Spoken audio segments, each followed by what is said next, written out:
Muito bom dia. Hoje, dia 17 de abril de 2024. Bem-vindos a mais um café da manhã da Uniapac ADCE São Paulo. Hoje nós estamos aqui com algumas modificações desse café da manhã.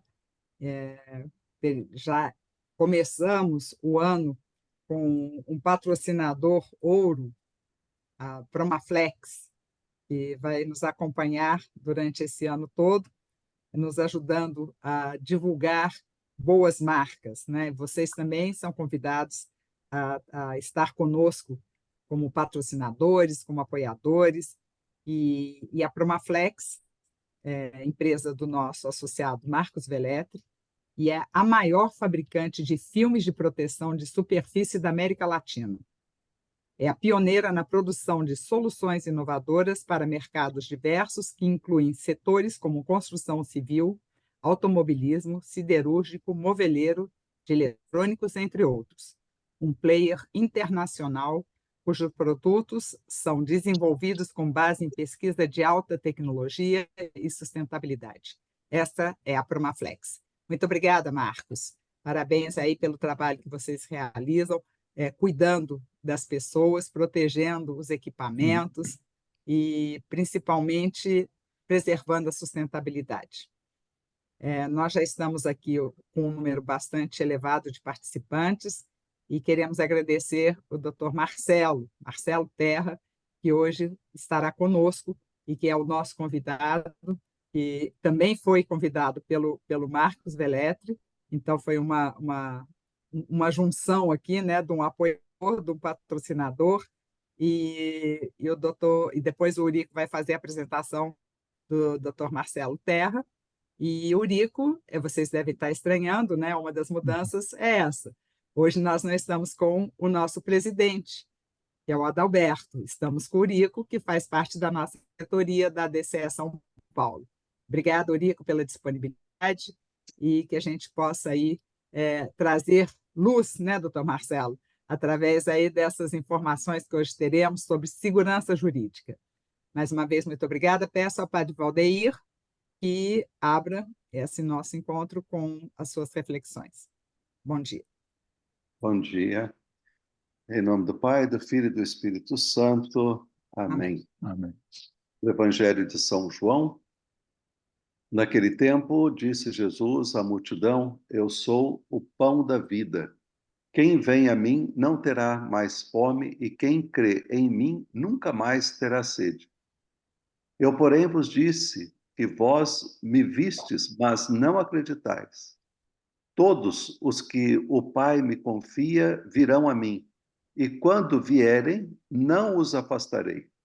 Pois eu desci do céu não para fazer a minha vontade, mas a vontade daquele que me enviou. E esta é a vontade daquele que me enviou, que eu não perca nenhum daqueles que ele me deu, mas os ressuscite no último dia. Pois esta é a vontade do meu Pai, que toda pessoa que vê o Filho e nele crê, tenha a vida eterna, e eu o ressuscitarei no último dia. Interessante essa passagem da Sagrada Escritura, porque ela começa dizendo, né? Jesus começa dizendo, eu sou. Quando fala a palavra eu sou na Bíblia, é a identificação de Deus, né? Eu sou, Deus é o pão da vida, é Ele que sacia, que mata a nossa fome. E aí nós pensamos assim, mas é a fome física? Não, não é a fome física, é a fome espiritual. Então Jesus, ou seja, diz, né, quem come deste pão tem a vida eterna. Aí é a Eucaristia, né? As pessoas que participam, ou seja, constantemente, ou seja, da Eucaristia, elas se sentem alimentadas, se sentem fortalecidas realmente, ou seja, pela Eucaristia, né, que dá força e, ao mesmo tempo, indica, né, o caminho a seguir, né, qual é o verdadeiro caminho. E é interessante porque o Evangelho coloca assim, que eu não perca nenhum daqueles que o Pai me deu, né, e que eu os ressuscite, né, acreditar na ressurreição. E, ao mesmo tempo, né, eu sei que muitas vezes algumas pessoas, Deus precisa dar uma chamada de atenção para acordar, né? Eu sempre falo assim, eu prefiro caminhar o tempo inteiro do que esperar Deus me dar umas palmadas para me acordar, porque Ele não quer me perder, né? Porque o pai que não quer perder o filho, ele vai ter que educar, e muitas vezes educar, ele vai ter que tomar algumas atitudes. Então eu falo assim, é melhor a gente tentar fazer de tudo para fazer a vontade de Deus, porque Deus não precisa, né? Ou seja, permitir acontecimentos na nossa vida, até mesmo para que a gente possa despertar, né? Então, é um pouco essa a reflexão desse dia de hoje, né? Senhor onipotente, Pai bondoso, que criastes todas as coisas temporais para servir e deleitar o homem no caminho para o seu destino final, e que nos chamastes a colaborar contigo na tua criação e na tua providência ao marcar-nos com a vocação de dirigente cristãos de empresa. Infunde-nos um fiel espírito de justiça e um ardente desejo de caridade, a fim de que, no nosso esforço para descobrir, para transformar e para distribuir os bens materiais, busquemos sempre a promoção integral dos nossos irmãos, os homens. E para que, servindo-os a eles por ti e em ti com nossas atividades, ascendamos todos juntos pela escala dos bens materiais até a posse dos eternos bens. É o que te pedimos por Cristo nosso Senhor. Amém. Muito obrigada, Padre Valdeir, por essa reflexão e que a gente não perca nenhum de nós durante aqui essa transmissão também, né, doutor Marcelo? Que a gente consiga mantê-los aí do início ao fim, que a gente possa inspirar e ser aí mais um momento de reflexão, né, empresarial, social, familiar, que a gente possa aí utilizar essa segurança jurídica para seguir a nossa vida. Eurico, você, por favor, pode apresentar o doutor Marcelo? Claro. Muito bom. Bom dia a todos. Bom dia, doutor Marcelo. Quero agradecer bastante a sua disponibilidade, seu interesse em nos contribuir com a gente, e ao Max Velletti por ter apresentado tão distinta pessoa para nós pensarmos um pouco da função empresarial nesse mundo tão conturbado que a gente vive, né? A gente costuma dizer que nós não estamos aqui para dar esperança ao empresário, né? A gente diz que o empresário é a esperança. Então, nós estamos aqui para reforçar isso, né? Continuem acreditando, né? E tenham fé que as coisas podem evoluir, melhorar, porque o papel do empresário na sociedade é fundamental. Fundamental e faz a gente evoluir, faz a gente distribuir riqueza, faz a gente ser melhores pessoas e empregar gente. Então, esse é o nosso papel e aí essa nossa palestra tem esse objetivo, né? Dar ao empresário, ao líder empresarial ou quem está próximo a ele, elementos para que fortaleçam a sua atividade.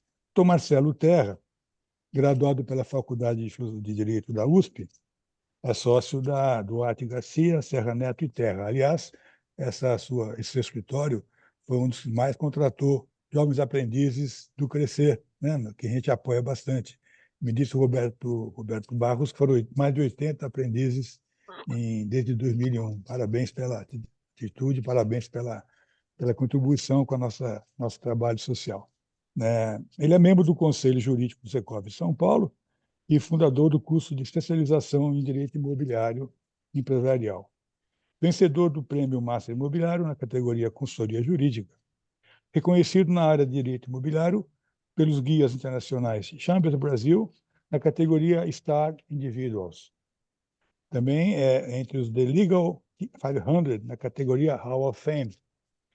E Leaders Legal, na categoria Leading Lawyer e Best Lawyer. Aliás, existe um material que o Secov produziu sobre direito de propriedade, né, analisado pela Constituição brasileira por um eminente jurista, e o Dr. Marcelo Terra fez um prefácio muito interessante material. Se vocês quiserem conhecer, está disponível, a gente pode passar para vocês mais tarde. Dr. Marcelo, a bola está contigo, boa sorte, bom dia e vamos em frente. Olá, bom dia a todos. Agradeço demais aí o convite da ADCE São Paulo, através do amigo Marcos Velletti. Espero que consiga satisfazer pelo menos um pouquinho da expectativa de vocês. E eu ouvindo aí as palavras do Padre Valdeir, as reflexões aí muito bacanas, as palavras do Eurico enquanto empresário, eu fiquei pensando, puxa vida, Por que que os empresários querem falar sobre segurança jurídica? Porque eles sentem a segurança em excesso ou sentem a insegurança em excesso? Só o fato de eu estar aqui trazendo alguns comentários a vocês demonstra um espírito do tempo, o grau de insatisfação que o cidadão tem com a chamada insegurança jurídica.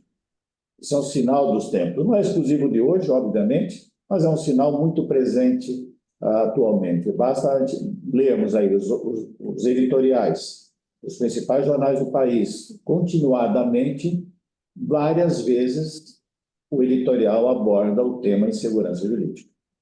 É um tema que deveria estar afastado da preocupação do dia a dia do cidadão, mas, infelizmente, faz parte de sua pauta diária. Eu vou pedir licença para compartilhar aqui na tela.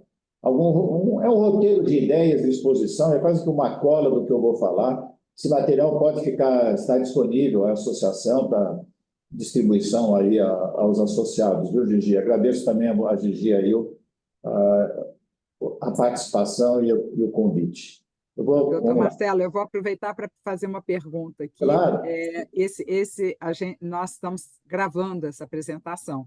E, normalmente, a gente faz um pós-café e divulga essa gravação para as pessoas que, às vezes, não têm oportunidade, tem uma reunião, então a gente depois vai compartilhar essa apresentação e essa gravação. Pode ser? Pode, sem problema nenhum. Muito obrigada por mais essa gentileza. Aparece na tela para todos? Sim, aparece. Tá. Perfeito, pode seguir. Vamos lá. Então, eu parto da ideia de que nós vivemos num sistema de Estado de Direito, partimos do princípio da legalidade. É um princípio constitucional. Ninguém será obrigado a fazer ou deixar de fazer alguma coisa senão em virtude de lei. É um enunciado simples e direto. Não deveria trazer muitas dúvidas. Mas o que acontece? O que diz a lei? Essa interpretação da lei, muitas vezes, é a fonte principal da chamada insegurança jurídica. A insegurança jurídica ela tem dois reflexos temporais. Para o passado, que é a certeza do tratamento dado a fatos já consumados, aos direitos adquiridos, aos atos jurídicos perfeitos e à força da coisa julgada. É uma não surpresa.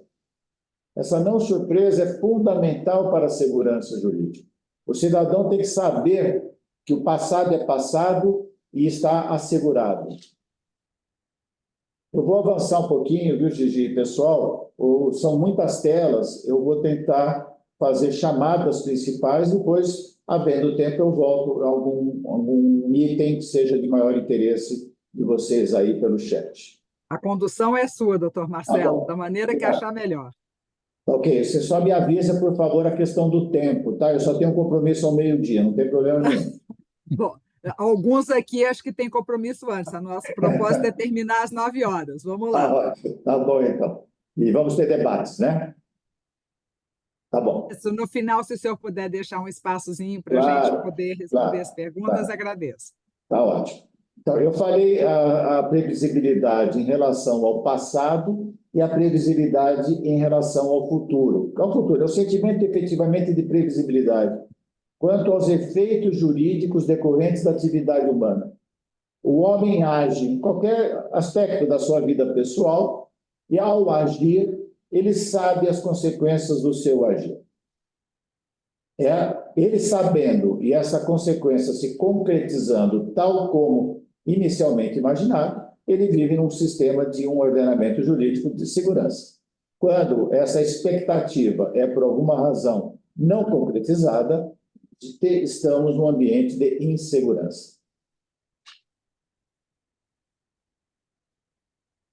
Nessa área empresarial, é importante nós sempre termos em mente a análise econômica da função social do contrato, a análise econômica do direito.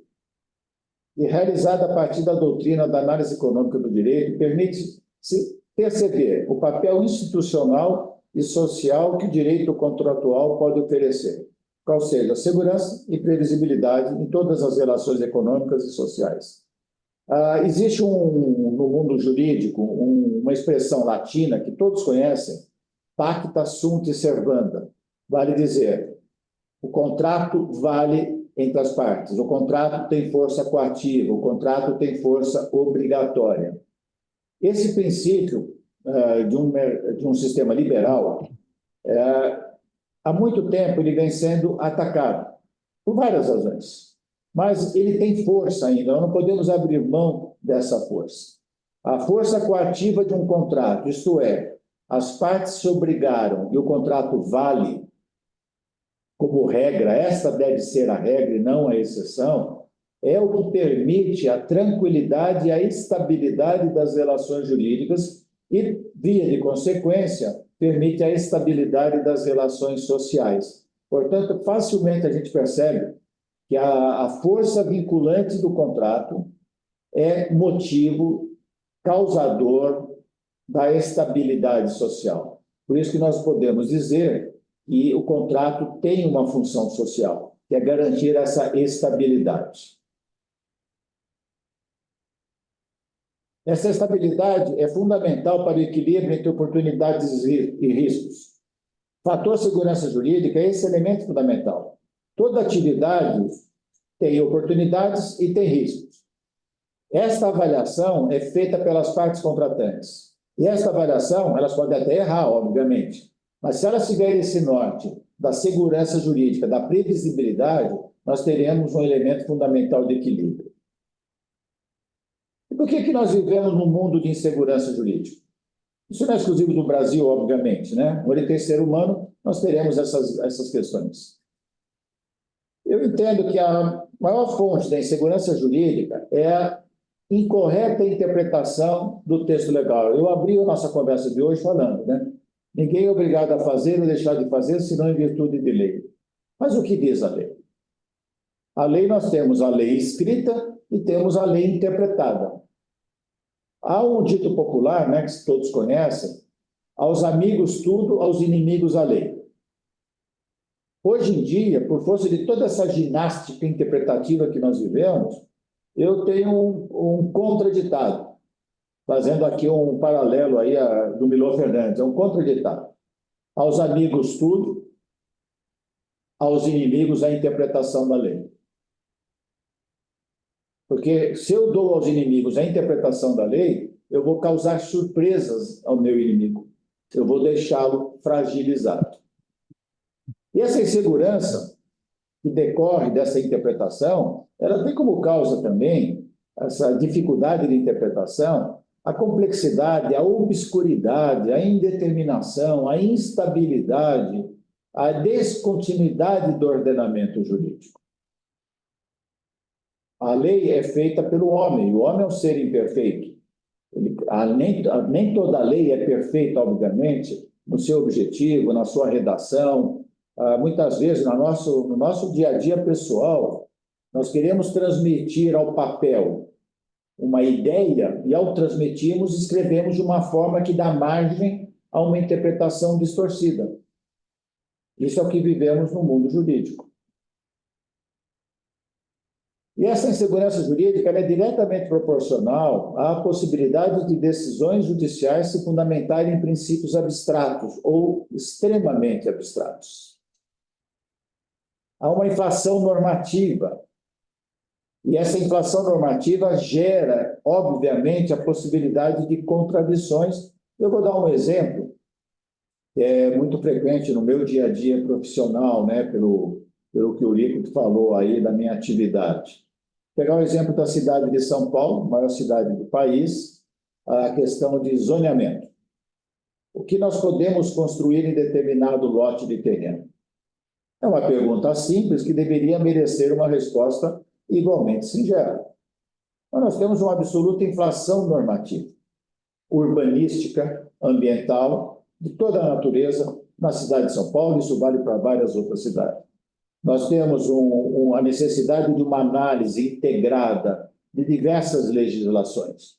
Plano diretor, lei de zoneamento, às vezes, conforme o terreno, operação urbana consorciada, conforme o terreno, projeto de intervenção urbana, conforme o terreno, também dá em todos os terrenos o Código de Obras e Edificações, e nós temos essas sobreposições legislativas no mesmo lote, regrando o que pode ser construído naquele lote, qual é o uso passível de ser considerado conforme naquele lote. E essa sobreposição legislativa gera a possibilidade, obviamente, de contradições, de antinomias entre o texto legal. Às vezes, dentro da mesma lei, nós encontramos contradições. Quando confrontamos a lei A com a lei B, a possibilidade, então, é muito maior.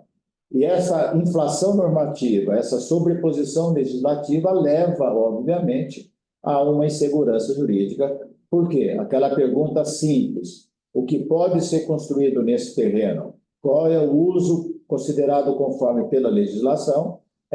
A pergunta é simples e a resposta pode ser muito complexa. A insegurança contratual, ela decorre também das dúvidas na interpretação das próprias cláusulas, né? Quando eu falo da dificuldade de interpretação de uma lei, eu faço um paralelo, obviamente, com a interpretação de cláusulas contratuais. A nossa atividade individual, pessoal, não precisamos ser do mundo jurídico, né? Estabelecemos um contrato. Pode ser um contrato mais simples, um contrato de locação de um imóvel, de uma casa, ou um contrato mais complexo, um contrato empresarial muito complexo. Quando nós escrevemos, eu digo isso como escritor de contratos, né? Quando nós escrevemos uma cláusula contratual, e nós vamos reler essa cláusula 6, 7 meses depois, 4 anos depois, conforme a incidência da luz naquele papel, o texto escrito pode gerar uma dúvida de interpretação. Isso acontece numa relação privada entre duas partes, um contrato, e acontece também numa relação multilateral, que é a lei.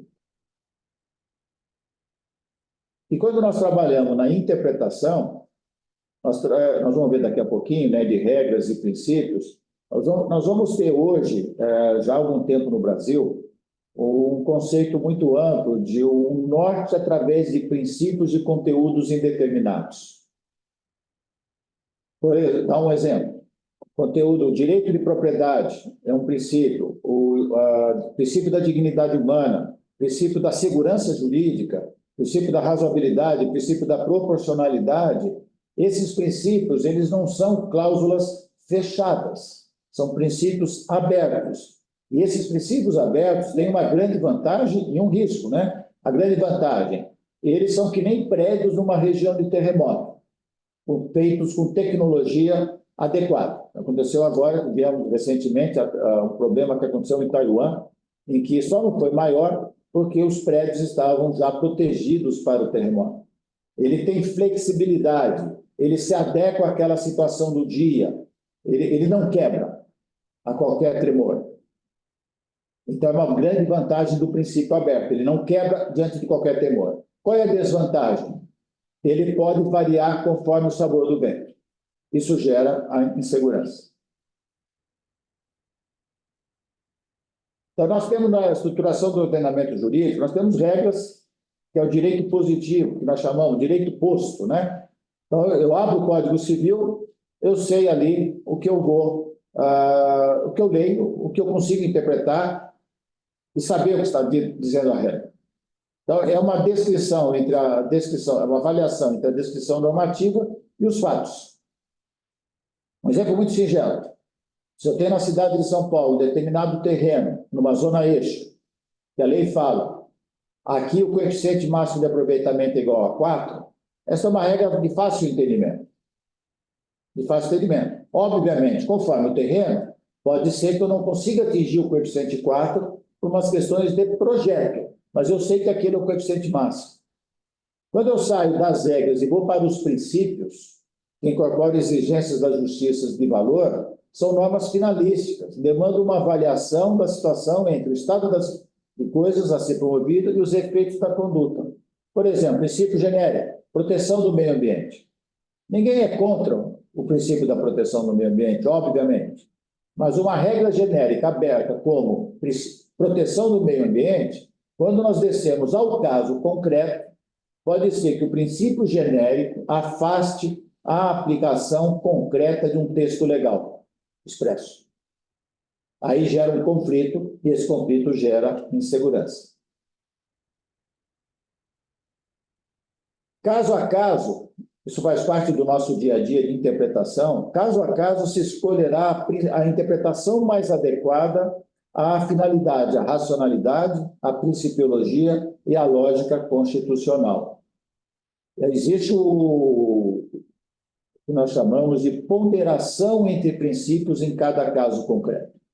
Uma determinada situação vai preponderar o princípio de proteção ao meio ambiente, em outra situação talvez prepondere o princípio da segurança jurídica, o princípio do direito de propriedade.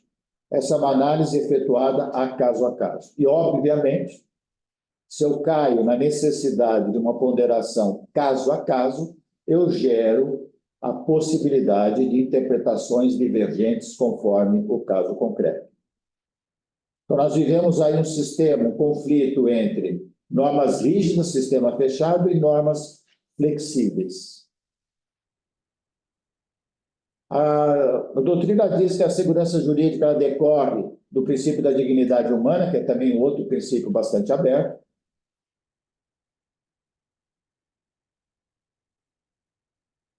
E o princípio da segurança jurídica é conceituado como um supraprincípio. É o princípio orientador da aplicação de outros princípios ou regras. E esse princípio da segurança deve informar todas as condutas judiciais. E aí eu cito uma decisão do STJ nesse sentido. É um supraprincípio, mas ele não vive isolado. Ele deve se integrar com os demais outros princípios. Não é uma barragem, não é impedimento ao progresso legislativo, ao progresso social. Ele deve se adequar e se enquadrar com outros princípios já consagrados.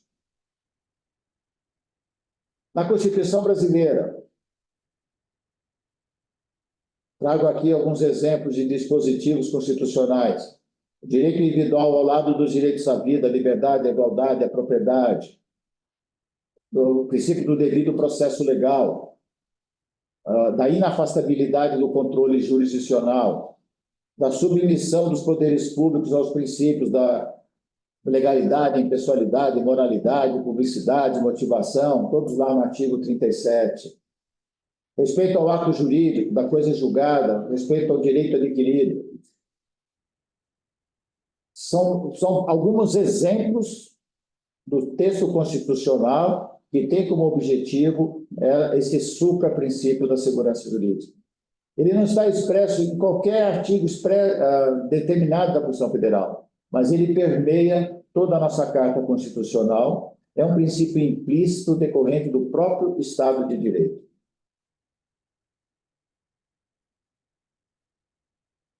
No âmbito empresarial, é muito comum haver uma determinada confusão, que eu acho muito importante nós aclararmos isso, tirarmos essa nuvem da nossa frente. O princípio da segurança jurídica não significa deixar de correr risco de mercado. O risco de mercado não tem nada a ver com o princípio da segurança jurídica, nada a ver. Nada a ver. Uma atividade empresarial, volto ao exemplo do mercado imobiliário, né, que é mais próximo do meu dia a dia. Se eu, empresário do mercado imobiliário, projeto um determinado prédio com uma determinada tipologia para um determinado público e um determinado preço, se eu errar nesta minha avaliação prévia, o meu empreendimento será um fracasso. Eu errei no valor da unidade, eu errei no público-alvo, eu estou com um projeto maravilhoso, mas no terreno errado. Isso é risco de mercado. Isso não é risco coberto pela segurança jurídica. E a existência desse risco faz parte do livre mercado. Empresário que não quer ter risco de mercado não é empresário.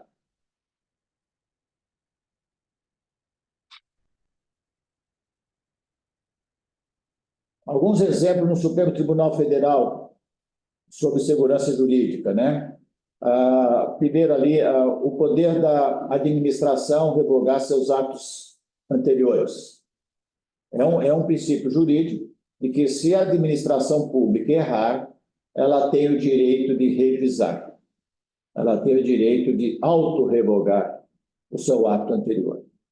Só que esta possibilidade de revogação desses atos, ela não se estende indefinidamente, exatamente porque aquele ato, ainda que viciado na sua origem, ao longo do tempo, ele gerou uma determinada estabilidade que será respeitada. Um outro ponto que a gente está muito hoje em voga, a questão da constitucionalidade de lei. Uma determinada lei, seja municipal, estadual ou federal, ela pode ser julgada inconstitucional, por várias razões, questões formais, questões materiais. O que acontece quando uma lei é julgada inconstitucional? Quais os efeitos que aquela lei gerou ao longo do tempo, e se esses efeitos devem ser mantidos ou não, apesar da declaração posterior de uma inconstitucionalidade. No momento mais antigo da nossa história jurídica e social, e não é tão antigo assim, estou dizendo até há 50 anos atrás, o entendimento majoritário era: a lei inconstitucional não gera qualquer efeito. A declaração posterior de inconstitucionalidade de uma lei, independentemente do tempo que aquela lei vigorou e gerou efeitos, todos os atos, os efeitos praticados, os efeitos gerados pela lei também serão nulos. Obviamente, esse enunciado, que era um enunciado doutrinário norte-americano e copiado aqui no Brasil, aplicado aqui no Brasil, era um motivo enorme de insegurança jurídica, enorme. Vocês imaginem a situação de um cidadão, pessoa física ou uma empresa, que pratica um determinado ato confiando na lei que está vigorando. E, por alguma razão, posteriormente, aquela lei é declarada inconstitucional. Por questões que o cidadão não tem nem como preconceber aquela possibilidade. Hoje em dia, nós temos já na doutrina brasileira, nos julgamentos do Supremo e até lei federal hoje, regrando, a possibilidade de, não obstante a declaração de inconstitucionalidade, o Supremo Tribunal Federal modular os efeitos dessa declaração, podendo até mesmo, em determinadas situações, isso tem sido bastante frequente, isso é muito bom, o Supremo falar: embora estejamos declarando a inconstitucionalidade da lei, todos os atos até agora dela decorrentes são considerados válidos. Daqui para frente que a lei deixa de ser aplicada. Mas daqui para trás, nós temos que manter os efeitos praticados. Aí vocês ouvem muito falar, aí são algumas expressões jurídicas, estão quase em desuso, mas ainda são usadas, né? O ex nunc e o ex tunc, né? Efeitos a partir de agora ou a partir de então. Em garantia da segurança jurídica, hoje nós temos essa possibilidade prevista expressamente em lei federal de 1989, que o órgão julgador da inconstitucionalidade, ao declarar a inconstitucionalidade, ele também module os efeitos.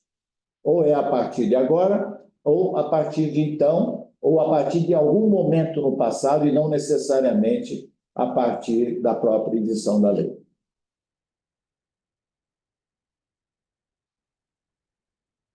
Uma outra regra que nós temos que praticar, lutar por essa prática, né? E nós estamos vendo hoje, basta ler jornais aí, diariamente nós estamos vendo esse debate, é um debate quase que político e não jurídico, né? A revisão substancial da jurisprudência. O Supremo Tribunal Federal, ele, como se diz, ele tem o direito de errar por último. Porque se nós estamos falando de interpretação de lei, a interpretação final constitucional é do Supremo.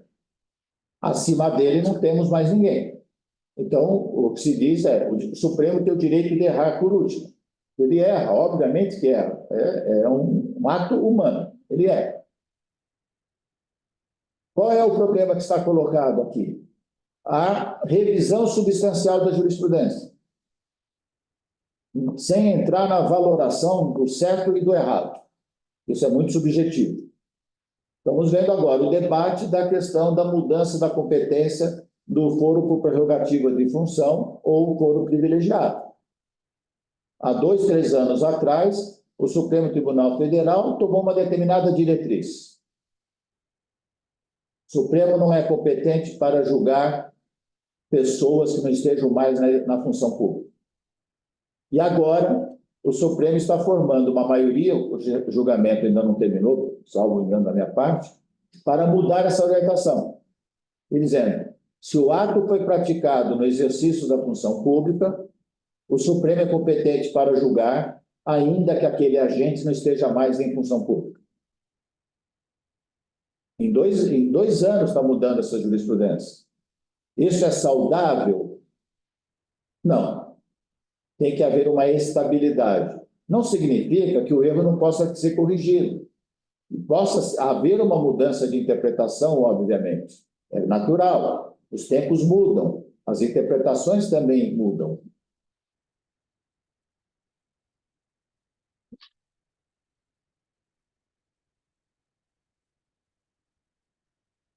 Aí eu estou citando exatamente essa questão dos efeitos, a modulação dos efeitos. De uns tempos para cá, nós vivemos o chamado risco do chamado ativismo judicial. Vocês lembram, há uns 40, 50 anos atrás, mesmo os leigos devem ter, lembrando, quem viveu aquela época, obviamente, né? Do chamado direito alternativo. Essa é uma expressão hoje que a gente não ouve mais, direito alternativo, mas ouvimos muito ativismo judicial. Nós vivemos um sistema constitucional de separação de poderes, né? Cada poder tem a sua caixinha de competências e atribuições, legislativo, executivo, judiciário. O que nós encontramos hoje com enorme frequência no nosso dia a dia, e eu faço essa menção à atuação do Ministério Público. O Ministério Público é um órgão de Estado absolutamente importante, fundamental e indispensável. Absolutamente importante. Eu elogio publicamente a atuação institucional do Ministério Público, embora possa ter críticas individuais a determinados promotores. Por que isso? Porque no nosso dia a dia nós encontramos uma concentração muito grande de poderes numa única pessoa. E volto ao exemplo do mundo imobiliário. Muitas vezes, o promotor ele age simultaneamente como urbanista, como ambientalista, como consumidor, como legislador, como julgador, como órgão acusador e como executor do julgado. Na mesma mente, todas as funções simultaneamente. Em segurança jurídica, eu volto aqui, eu tenho uma lei. Se eu for acusado, eu empresário, for acusado, empresário, você descumpriu a lei, eu, empresário, tenho mais facilidade de entender do que eu estou sendo acusado. Segunda acusação, senhor empresário, o senhor cumpriu a lei, mas a lei é inconstitucional. O empresário já abre um olho monstruoso. Mas que culpa eu tenho da lei ser inconstitucional? Eu cumpri a lei. Onde está o princípio da segurança, o princípio da boa-fé do administrado, da confiança? Terceira situação. Senhor empresário, o senhor cumpriu a lei é constitucional, mas eu não gosto da lei. Eu acho que a lei está errada. Isso acontece. Deveria acontecer? Claro que não. Claro que não. Mas acontece. E acontece com assustadora frequência. Às vezes até por escrito. Isso vale para o órgão do Ministério Público e também vale muitas vezes para o próprio Judiciário. Nós temos casos aí julgados em que o Judiciário até cai com muita sensatez. A gente vê debates no Judiciário, em sessões de julgamento, um desembargador fala, não, mas nós não estamos aqui julgando a conveniência da lei. Se essa lei é urbanisticamente conveniente, nós estamos julgando o caso concreto. Nós não somos legisladores. Nós não somos planejadores urbanos. A lei está aí, não tem dúvida de que a lei permite o empreendimento. Se ela não deveria permitir, é uma outra questão a ser debatida no ambiente próprio, que é o legislativo e o executivo. Mas no âmbito do judiciário, pela separação de poderes, não pode o magistrado falar: essa lei é inconveniente urbanisticamente, não deveria permitir. Então, essa é uma face dentro da área empresarial muito clara. Aí eu trago uma frase interessante, né, de um jurista, que deve à sociedade, é importante esse evento dessa natureza, esse debate, essa conscientização, deve a sociedade imunizar-se contra a tentação diabólica de transformarem-se os produtores do direito em novos tiranos.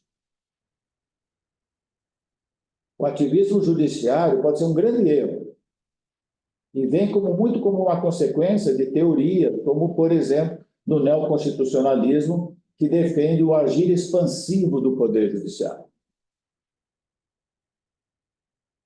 O Poder Judiciário, ao interpretar o texto legal, quando eu digo lei de qualquer natureza, até a Constituição, ele expandir aquela interpretação para trazer novas regras. Eu falei minutos atrás do direito alternativo, falei do ativismo judicial. Quem tiver curiosidade de procurar na internet, vou colocar lá na pesquisa lá, direito achado na rua. O que é o direito achado na rua? É uma insatisfação de determinadas pessoas, dizendo: eu não reconheço a legitimidade de determinada lei. É quase que um estado anárquico. O que vale, o que é legítimo, é o direito achado na rua, que é o direito achado na reivindicações de movimentos populares e dos autoproclamados representantes das grandes causas sociais e culturais, muitas vezes com caráter arbitrário. Trago aqui uma citação do editorial do Jornal Estado de São Paulo de 2017, relativamente recente.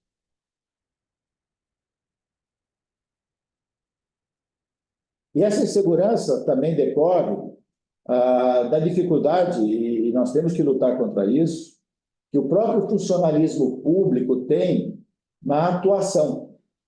Se nós, que não somos funcionários públicos, temos muitas dificuldades, às vezes, de interpretar determinada lei, vocês imaginam a dificuldade do funcionário público, que tem que examinar um pedido feito pelo setor privado, se pode ou não pode dar uma determinada licença administrativa, se ele, funcionário público, ao fazer a interpretação e responder afirmativamente, darei a licença, se ele estiver assumindo o risco dessa interpretação ser considerada uma improbidade administrativa, em que ele venha responder no seu CPF individual, obviamente, esse funcionário viverá num mundo de insegurança jurídica e, humanamente, ele tentará se defender previamente. É mais fácil dizer não.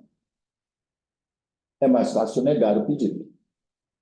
Então, nós temos que lutar, enquanto sociedade, para um sistema de proteção do funcionalismo público. Se o funcionário é corrupto, deve ser penalizado pela corrupção. Mas uma interpretação de boa-fé, que não seja depois mantida pelo judiciário, não pode significar uma penalização àquele intérprete.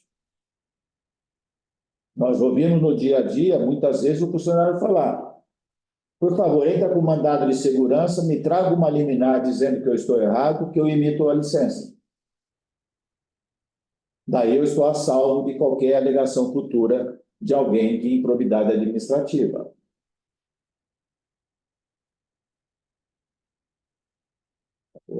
Pouco termino.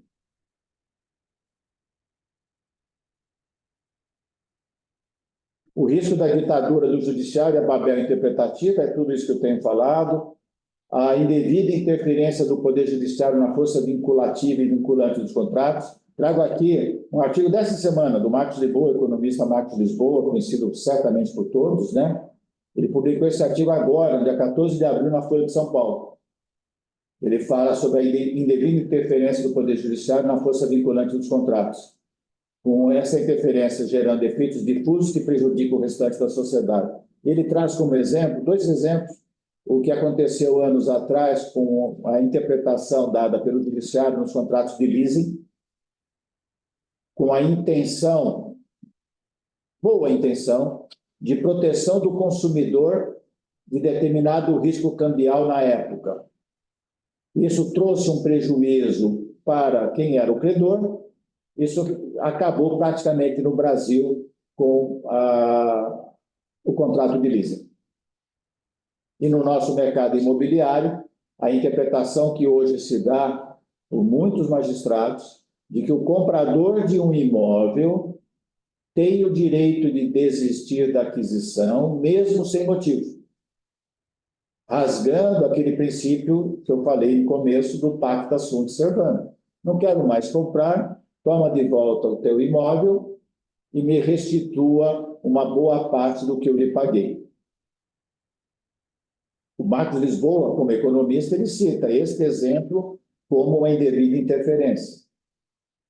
Aqui, correndo aqui, não vou citar todos os artigos, nós tivemos agora, em 2017, um grande passo legislativo na busca dessa segurança jurídica, que foi a introdução de diversos dispositivos numa lei muito importante, que é essa LINDB, né? O que é essa LINDB? Lei de Introdução às Normas do Direito Brasileiro. O nome é autoexplicativo. É uma lei que serve de guia como que se interpreta no Brasil todas as leis de qualquer natureza. A Lei de Introdução às Normas do Direito Brasileiro. Então, a partir do artigo 20, vários artigos novos, sempre com esse norte, buscando uma segurança jurídica, que é muito, muito bom. Estamos ainda vivendo uma fase de adaptação e de adequação a esses novos dispositivos. Mas eu acho que a médio prazo, a partir de hoje, a longo prazo, esses efeitos dessa mudança legislativa serão absolutamente producentes. Eu falei agora de uma mudança legislativa muito boa, Aline, mas nós vamos encontrar, às vezes, reformas legislativas trazendo risco. Nós estamos vivendo hoje Código Civil. O Código Civil é, abaixo da Constituição, talvez seja a lei mais importante para o cidadão brasileiro. Regula tudo. Direito de família, sucessões, a relação com os bens, propriedade, posse, contratos empresariais. É uma lei de 2002, tem 22 anos. E hoje já há em tramitação não, mas há um grupo de juristas formados lá no Conselho Nacional de Justiça para uma reformulação do Código Civil de 2002. Semana passada, essa comissão apresentou um relatório, que está hoje nas mãos do presidente Rodrigo do Senado, para, eventualmente, esse relatório se converter num projeto de lei com início de tramitação a partir desse semestre ou do semestre que vem. Esse estudo dessa comissão tem novidades boas, tem novidades ruins, obviamente, mexe em mais de 1.000 artigos do Código Civil. Tem uma grande mudança legislativa que pode se avizinhar num curto espaço de tempo, numa lei de absoluta importância para o dia a dia do cidadão. Não quero dizer que o direito deve ficar estagnado, mas a sua evolução tem que ser coerente e objetivando também a segurança jurídica. E aí, terminando praticamente, infelizmente virou um mantra que a gente diz, o brasileiro tem essa capacidade, né, de falar de tragédia como se fosse uma comédia. O passado é incerto. A gente ouve muito isso daí, né? Uma vez, o Décio Penerello, executivo do Banco Bradesco, há uns anos atrás, ele escreveu uma coluna no jornal e usou essa expressão, no Brasil até o passado imprevisível. Tem uma outra versão que atribui frase análoga a essa ao ex-ministro Pedro Malan. Não com essas palavras, mas com esse sentido, né? E eu lembro sempre também o Walter Lafêmina, um querido amigo, empresário do setor imobiliário, infelizmente nos deixou em dezembro do ano passado. O Walter Lafêmina, que talvez aqui o Velete certamente conviveu bastante com ele usava uma expressão: no Brasil, trabalhar no mercado imobiliário é como passear de trem fantasma, a cada curva um susto. E, para terminar, essa é a minha vingança contra os engenheiros. Então, essa é a fórmula jurídica da segurança jurídica. É a fórmula matemática da segurança jurídica. Ininteligível para mim. Como tudo que eu falei até agora deve ter sido ininteligível para os engenheiros. Essa é uma fórmula que eu peguei de uma publicação no jornal, de um anúncio de emissão de debêntures. Era a forma de remuneração do capital, do debenturista. Eu achei interessante para me vingar dos engenheiros. Gigi, espero ter cumprido meu tempo, o Rico, o Padre Rodeir, pessoal. Agradeço demais a atenção de vocês, foi um prazer aqui imenso. Doutor Marcelo, muitíssimo obrigada aí por essas explicações, né? Realmente aqui a gente fica, não sei se mais animado ou mais preocupado, né? Porque quando a gente vê que até o passado é imprevisível, é uma situação um pouco difícil. Vamos parar de fazer como é que é, o compartilhamento de terra, da tela, desculpa. De terra não, né? Você quer me eliminar já? Não, compartilhar a terra não, nós vamos compartilhar cada vez mais a terra, é a tela. Eu pergunto aqui, como é que essa comissão, né, para essa análise de alteração do Código Civil, né, civil é formada? Porque é uma mudança importantíssima, né? O senhor falou aí. Como é quem faz parte dessa comissão? Não, ela foi uma comissão formada por juristas de vários estados do Brasil, uma comissão liderada pelo ministro Luiz Felipe Salomão, do STJ, que é o Corregedor-Geral Nacional da Justiça do Brasil hoje, lá no CNJ. Ele é um civilista, ele trabalha no STJ na área de direito privado, é um excelente magistrado, inegavelmente, é do Rio de Janeiro, e ele lidera essa comissão. Não é que esta comissão é que fará o novo Código Civil. A comissão ela faz avaliação. Teve o trabalho de fazer um texto para ser apresentado no local competente, que é o Congresso Nacional, para, a partir dali, os congressistas trabalharem em cima daquele texto. E nós sabemos que o processo legislativo pode gerar um texto totalmente diferente do inicial. Mas é um corte, é um primeiro rascunho. Porque é um impacto violento, né? Como tudo, né? Porque tudo que é feito dentro do direito é um impacto muito grande, né? E o João está aqui perguntando se o senhor poderia falar um pouco da importância do patrimônio de afetação para a área de incorporação imobiliária. O patrimônio de afetação foi o que significa isso na incorporação imobiliária.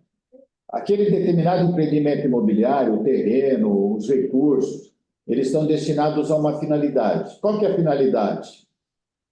É construir o prédio e entregar as unidades aos seus adquirentes. Tá? Esse é um princípio que está na Lei de Incorporação, que é uma lei de 1964.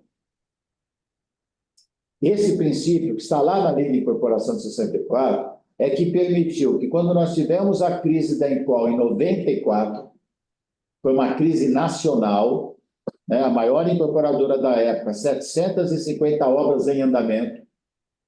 Quando aquela incorporadora quebrou, ela deixou 750 obras paralisadas. Então, tínhamos que encontrar um mecanismo de substituição daquele incorporador por um outro incorporador com capacidade de levar a cabo o empreendimento. Fora o risco, né? Não, fora o risco, custo adicional, evidente, né? A partir daquele momento, sinistro. Mas o sinistro maior era nunca entregar. Tá? Com base na lei de 64, que se conseguiu criar um sistema de substituição do incorporador. Mas se percebeu lá em 94 que aquele sistema que já estava na lei de incorporação germinando, ele necessitaria de um aprimoramento.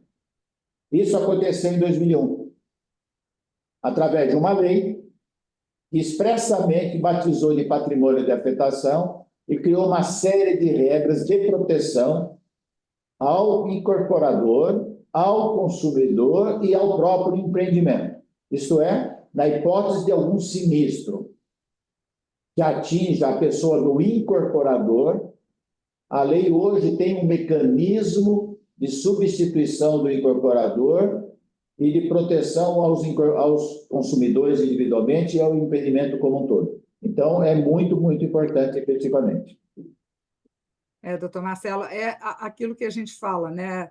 Eu costumo brincar aqui, o senhor falou aí, né, do até o passado imprevisível e de outras coisas que a gente acaba fazendo aqui, meio chacota, né, das situações quando estão muito escabrosas, né? A gente dá um jeitinho de aliviar um pouco, né? E dizer que sempre, né, eu falo com os meus, eu quero pular na piscina, ok, você pula na piscina, mas a água respinga para todo mundo, né? Então, é a mesma coisa aqui, né? Qualquer mexida que é feita acaba impactando, né? Tem muitas variáveis e muitas vertentes, né? O João Eduardo está falando aqui que muitas vezes é o chamado direito de conveniência. A hermenêutica, em determinados casos, serve para atender única e exclusivamente pequenos grupos em detrimento do interesse nacional. É o que a gente falou, né? Você tem uma parte maior. E tem uma questão importante que é humana, né? E, se eu não me engano, é uma frase do filósofo espanhol, Ortega y Gasset, que é o homem. Qual é a definição do homem? O homem é o homem em suas circunstâncias. Cada um de nós tem a sua própria circunstância. E essa circunstância que nos envolve afeta o nosso entendimento sobre determinado assunto.